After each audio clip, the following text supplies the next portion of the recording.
And now I'm joined here on dinner time with new Virginia Military Institute head basketball coach, Andrew Wilson. Coach Wilson, thank you for joining the show today. Yeah, thanks for having me so much. I'm excited to be on. Yeah, so you were hired as the 29th head coach of VMI basketball a little over a month ago. How are you settling into Lexington? You enjoying the town? Yeah, I am. Lexington's a great spot. The downtown area is just a beautiful, historic, area that's accessible by walking from the post. And I've really enjoyed the month that I've been here so far, and met a lot of great people.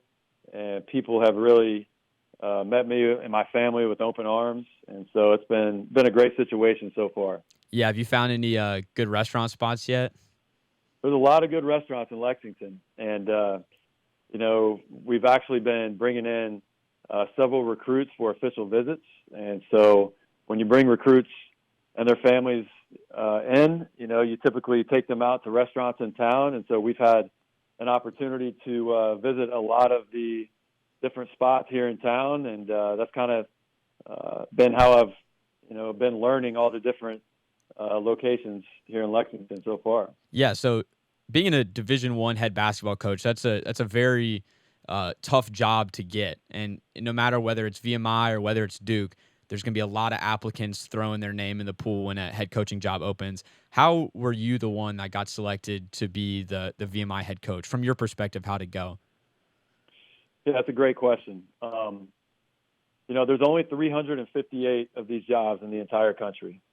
And so when you look at it from that perspective, they're very difficult to come by. And I have no idea how many applicants there were for this position. But I know they're all really tough to get. And there's a lot of things that have to line up in order to get one of these jobs. And I had been involved with a few jobs in the past, but they had fallen through. And,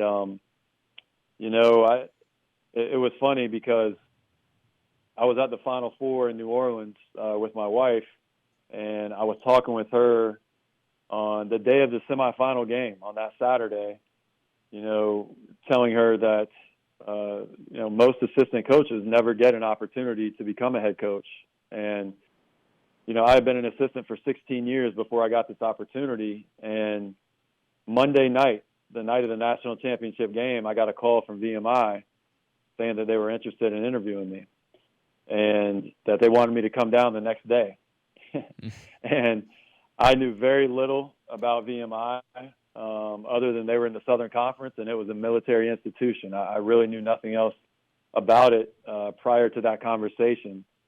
And I stayed up that entire night. I didn't sleep. I didn't watch the game.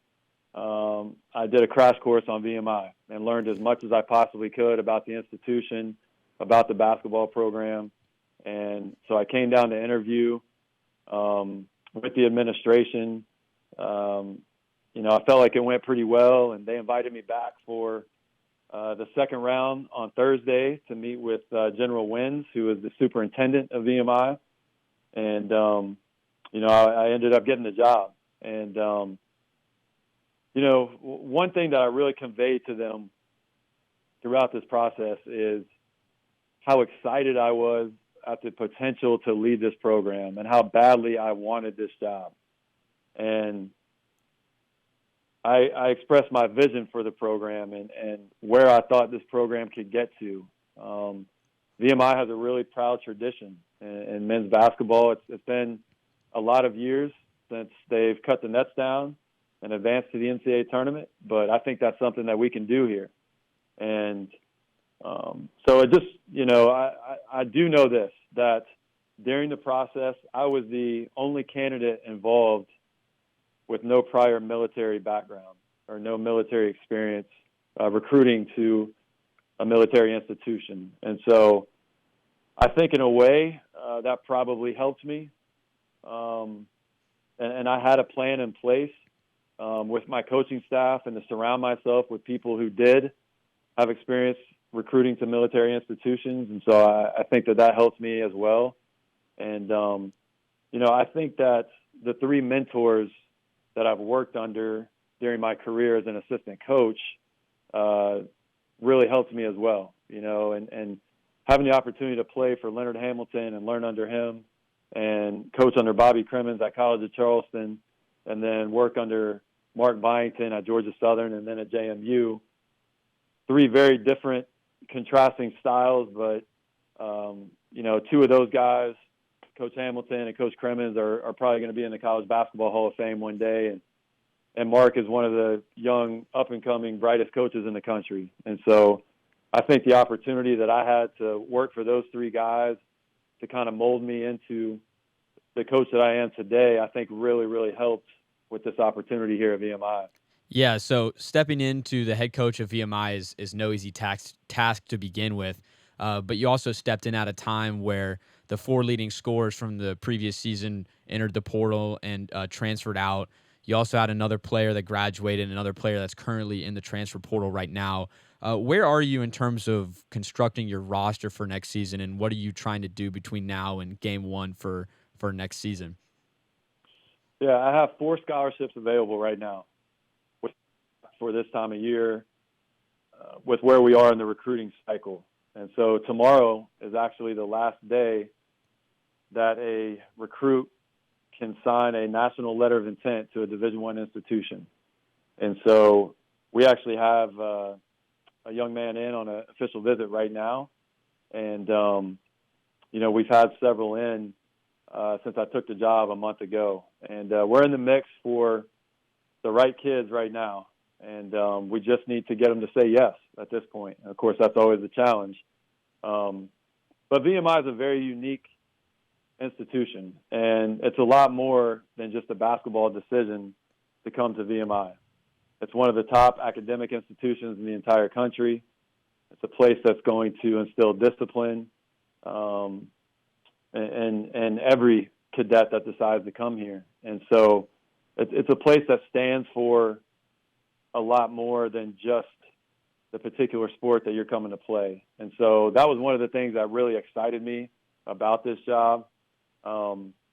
We don't have a whole lot of disciplinary issues here at the institution. The institution takes care of all that for you as a coach. And so it's really an opportunity to come in and just be a ball coach and just focus on basketball and forming great relationships with all of the cadet athletes that are here. And so that's one of the things that really, really excited me about coming here.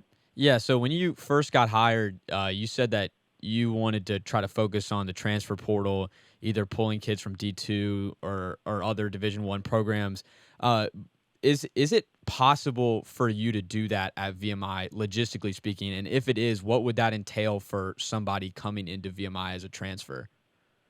Well, it's challenging. And our transfer portal database will be much slimmer than the majority of other Division I institutions. The kids that we can pursue, we're going to be a little more limited as to who we can go after. But I do think that there is a certain target that we can go after. I think that I got the job a little bit late in the transfer portal cycle this year, and I think that the majority of the kids that maybe we would have been able to go after had already made decisions on their future. And so that made it a little difficult for this year. But, moving forward, I do think we're going to be able to target, in particular, Division II first-year transfers who have been highly successful at the Division II level, who are looking for an opportunity at the Division I level. We do have some tough academic requirements here at VMI with the number of credits that it takes to graduate and earn a degree from VMI. And so our number is higher than most other institutions in the country. And so that does play a major factor into with the right number of academic credits being able to transfer in. And so that's going to limit the pool that we're able to pursue in the transfer portal. And that's fine. That's fine. It gives us more of an opportunity to go after high school kids.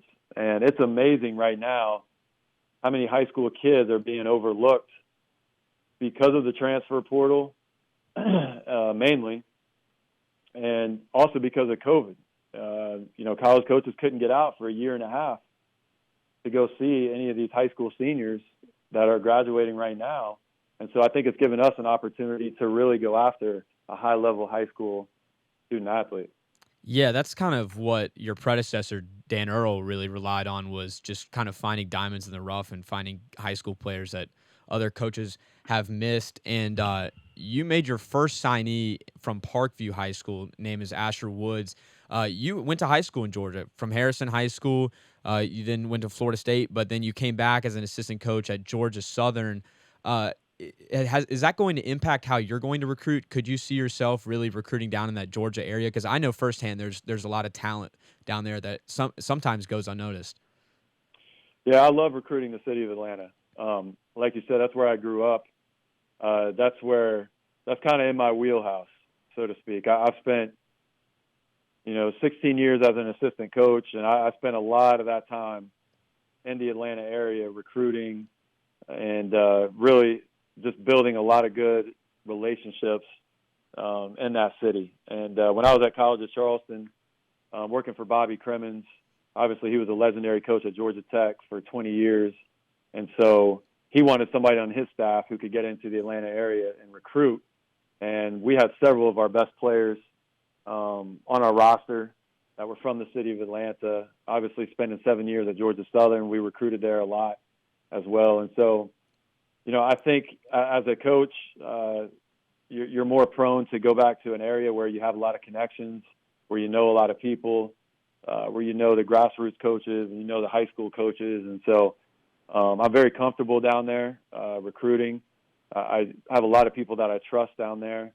And as you mentioned, when I first took the job, we were able to sign Asher Woods, who is a perfect example of just getting overlooked during the process. And he led Gwinnett County in scoring as a senior. He averaged over 25 points per game, and I think there's probably 25 plus Division I players that competed in Gwinnett County alone this past year who assigned scholarships. And so for a kid like that to lead the entire county in scoring means a lot, and so we're going to be counting on Asher a lot to come in and be a productive player next year.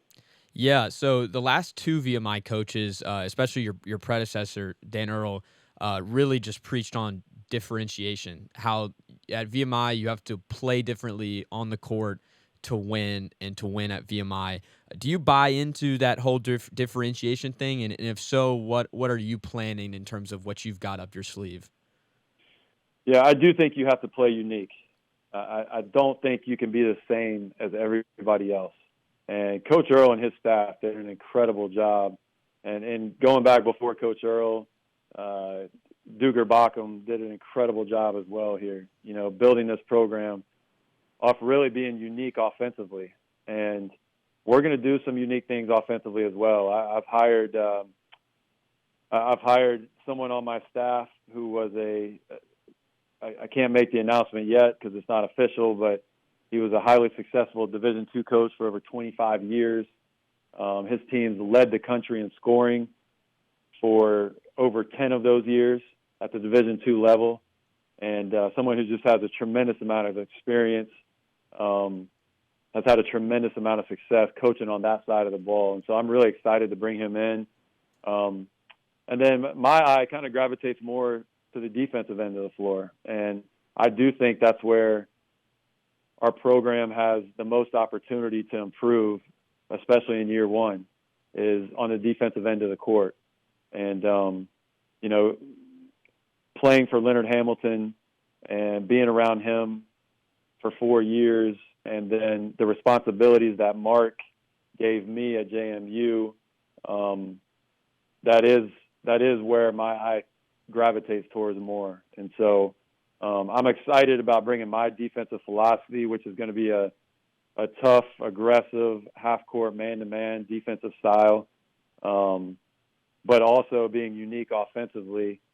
And with this last hire that I made on my staff, he's kind of going to be my offensive coordinator. So I'm really, really excited about what direction we're going to go on the court. Coach Andrew Wilson joins us here on dinner time, and he's teasing the fans that are listening right now. You're here to heard it here first. We got a big offensive minded coach coming to VMI next season, and a big thing that's held VMI back defensively over the past few years has been the lack of size.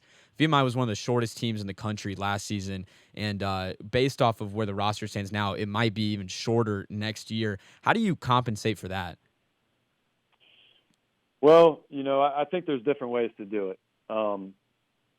My overall philosophy, I think, is going to be drastically different than Coach Earl's philosophy was and Coach Bacham before that. And I do believe that I think we need to get bigger on the perimeter. I think that's a big, big thing, to where you can contest shots, you can pressure the ball. I think we need to be more versatile on the perimeter defensively, not necessarily, I don't know if VMI is going to be the type of place where we can go out and get a polished 6'10" post player to come in here that's ready to play right away.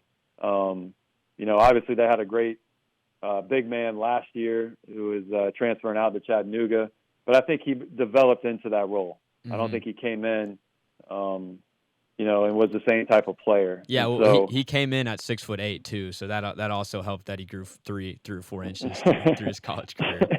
Sure. Well, I wouldn't be upset if that happens to one of the kids that I end up recruiting. But I do think one of my big things defensively is I believe in having size on the perimeter, and that's something that myself and my staff is targeting right now. We're trying to bring in versatile guys. Where you can switch a lot of things defensively and kind of be big across the board, but maybe not necessarily have a quote-unquote 6'8" rim protector, but having guys who can move their feet and really contest shots on the perimeter. Yeah, so you've got a lot thrown your way. I mean, being a Division I head basketball coach for the first time is already a lot, but then with all the players transferring out and you having to meet a deadline to sign guys to fill a roster for next year, what would a successful year one under your tenure look like? I think the biggest thing for me is establishing my culture, establishing my program's identity are going to be the two biggest things. And we're going to be in a situation where we're going to be very young next year. Right now, we're mainly targeting high school recruits to come in to fill the 5 guys that we had who transferred out. And so, we have some really productive players, all conference players that decided to leave our program. And so, when you do that and you bring in high school seniors, there's going to be an opportunity for them to play right away. And we'll be one of the youngest teams in the country next year, and I'm okay with that. I'm totally okay with that. It doesn't mean that we can't have a productive team. It doesn't mean we can't have a productive year. It doesn't mean that we can't be competing at the end of the year for the biggest prize.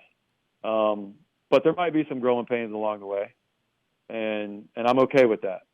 And I really feel like I have the right coaching staff in place with the right mindset, the right blend of experience and youth and energy to be able to get the job done here. And I'm really, really, really excited about the challenges that are ahead of us here. Yeah, Coach Andrew Wilson on here with us on Dinner Time with Jack Hunter here. And, Coach, I got one more question for you before we wrap things up here today.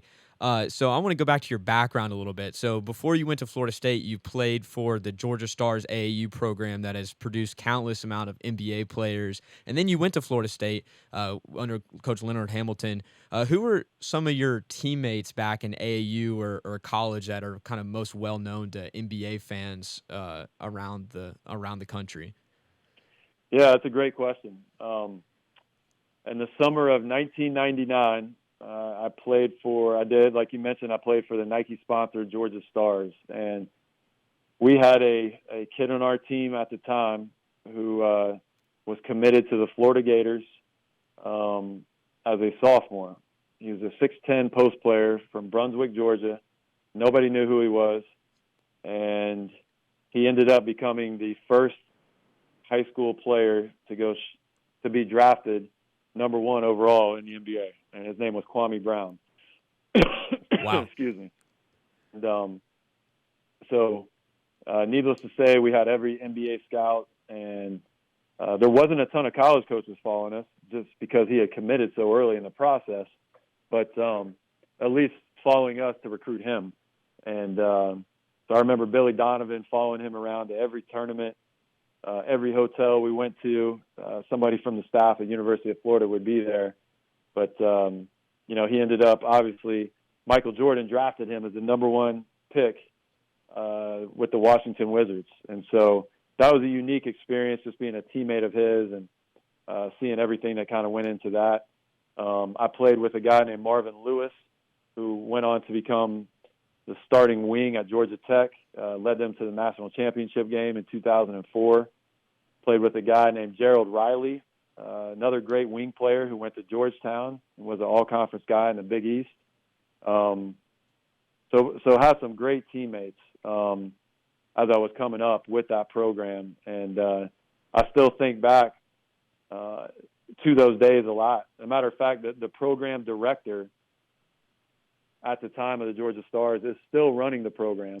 23 years later, he's still going. And he was kind of one of the founding fathers of the Nike grassroots basketball and has been great to me over the years. I still have a really close relationship with him and have recruited a lot of his players over the years. And so it's a really cool thing. Yeah. All right. Well, that's it for our interview today, Coach. I appreciate you for joining us today, and hopefully we can talk to you again sometime before the season starts in the fall. Yeah, thanks a lot for having me on, and I look forward to the opportunity of coming back.